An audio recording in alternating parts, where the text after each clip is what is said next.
Jamaat Islami PP-50 کے نو منتخب امیر ندیم انور کو دمام سعودی عرب سے دوستوں کی طرف سے نیک خواہشات اور مبارکباد۔ دمام سے کلیم راؤ کی تفصیلی رپورٹ۔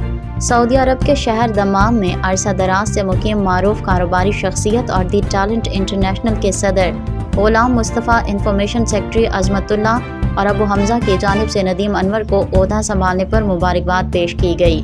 تحصیل ڈسکہ کے ملحقہ گاؤں ڈھولے والی حلقہ PP-50 میں جماعت اسلامی کی تنظیم نو کے بعد منتخب ممبران کی تقریب حلف برداری جامع مسجد فاروقیہ 17 میں منعقد ہوئی، جس میں جماعت اسلامی PP-50 کے نو منتخب امیر ندیم انور، نائب امیر ڈاکٹر محمد عدیل، نائب امیر master Ishaq, general secretary Abdul Rauf Basra, deputy secretary Salahuddin Rashid شاہی، ڈپٹی سیکرٹری زاہد ہنجرہ نے حلف اٹھایا۔ دیگر حلف لینے والوں میں PP-50 کے منتخب یونین کونسلز کے امراء، جن میں عبدالرؤف بصرہ، محمد عارف، عمر دین، طارق خان اور قاری ظفر اقبال شامل تھے۔